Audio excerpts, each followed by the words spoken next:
Why don't we start with, I think, the logical starting point. Who is your favorite Doctor?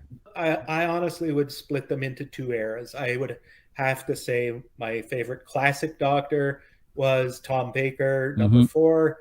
I mean, that's the guy I grew up with primarily watching. That was my sort of introduction to Doctor Who. And I would say classic or modern Who.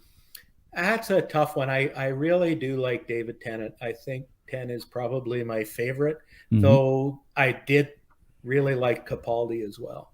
Interesting. Debbie? So it's funny that with this question, because usually when people say who's your favorite Doctor, I always try to divert the question to what's your top 3, because everyone's got a classic Who and a new Who favorite usually if they've watched both.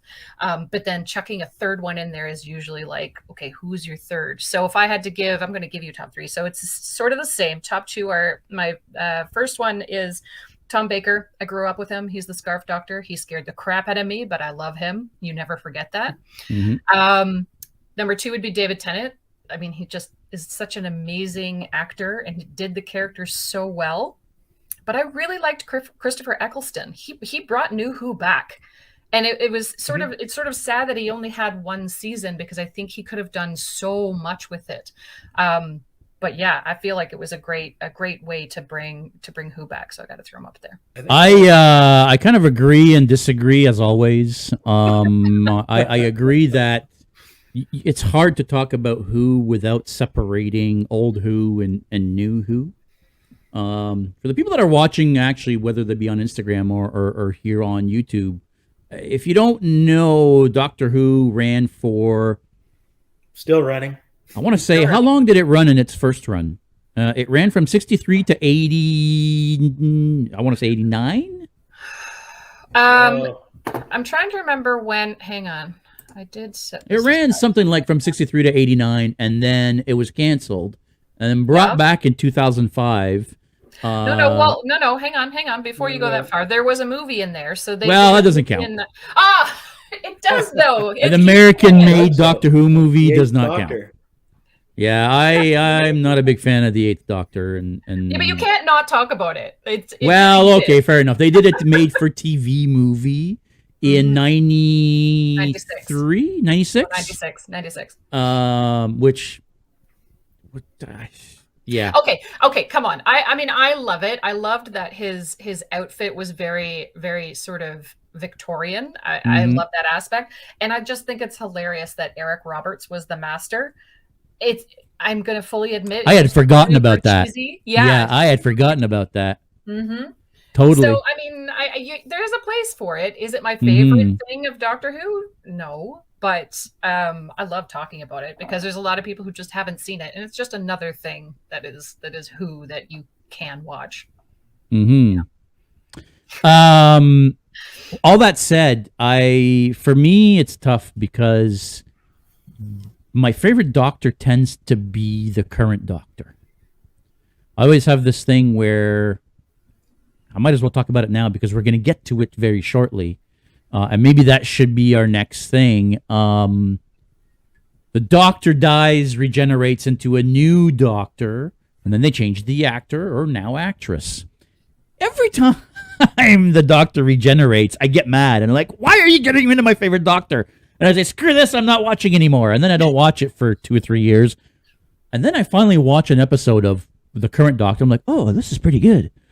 And then I go back and watch the whole run, and then that person is my favorite Doctor again. So I'm at that point now with Jodie Whittaker, where I have not watched an episode with her yet. So my favorite Doctor at this point is still probably Peter Capaldi. Okay. Now, I will put an asterisk next to David Tennant's name, because he kind of redefined, for me, what it meant to be the Doctor. David Tennant came in with a very different perspective of I feel like he came in with a very different perspective and portrayal that we had never seen before. To me, that was very fresh, especially after Eccleston, who I didn't really like as the Doctor at all. He was very broody. Like his take on it was very serious in most cases. Like that he had, moments where he was like, fine, everybody lives, that sort of concept. But I agree that Tennant was sort of, he's very in your face and he's very positive. It is definitely different than Eccleston.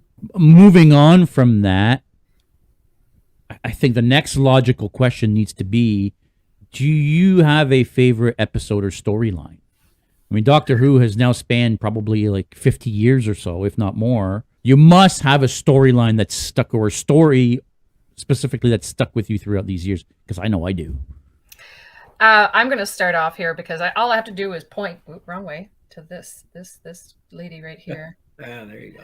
Who's freaked out many a person at a con as soon as they see it. If you've seen the Girl in the Fireplace episode, there's some villains that are sort of robots that are dressed up as if they're from the 16th century, in big gowns and stuff. And for me, that was an instant appeal, but they were freaky. They were super freaky. Yes, they were.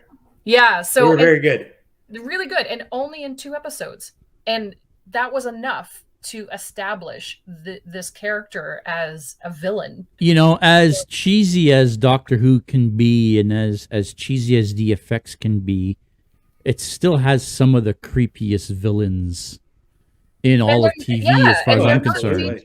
And they're not CG. This is real effects, practical right? effects. Like, practical effects, which I hugely appreciate that they've tried to stay with that as much as possible, at least for the design of their villain characters. You know, like if you do CG everywhere else, you know, you've got a giant galaxy thing happening, whatever, that's fine. But like for the actual villains, like these are all practical effects. And they're very effective. But I have to point out that that's not the only one. So there's that one which really sticks with me. And then the other one would be, so it's a Christopher Eccleston episode, and it's about the child with the gas mask. If you know, you know. Try going up to anyone who is familiar with Doctor Who and just saying, "Are you my mummy?" And it also brings out a lot of from people because it's a very freaky episode. So those would be my 2. Also the Van Gogh episode. I mean, come on. The Van Gogh episode is very good. It is so very good. Every time it comes across my Facebook feed, I reshare it every time because it's just, it brings me to tears. Yeah, I was just going to say that episode made me cry when I first saw it. I shed a tear in that episode as well. It very much is, especially at the end when he sees the gallery and he's freaking out. And I'm getting emotional now just thinking about it. And Bill, is it Bill Nighy? Bill Nighy is the museum curator, right? And he's talking about Van Gogh behind him and just watching. They're doing this circular pan around him as he's just looking at his own art. And he is so emotionally, like he's got so much going on because he was such a tortured individual. So that kudos to the actor for that, because it just it was perfect casting. I also have a couple. For one, the library. This is the one where we get introduced to River. Where David Tennant's doctor, number 10, meets his wife, who he hasn't married yet, because for those who don't know, they work in different times, right? They are in reverse time. So as one's getting older, the other one's getting, actually in our timeline, River's not even born yet. She doesn't get born till Capaldi era, I think. That introduced us to a character that I think is the best side character to come out of Doctor Who probably ever, since K9. Oh God, K9. I really, really, really liked River. So that episode meant a lot to me just because that's where you get to meet her for the first time. Thanks for watching this Geek Boutique podcast snippet. If you'd like to listen to the full episode, head on over to either geekboutique.podbean.com or your favorite podcast platform of choice. Please make sure you click that like and subscribe button, and don't forget to also click the notification bell. That way you'll make sure you never miss an upload. But that'll be it for today. Stay geeky, everybody. I'll see you next time.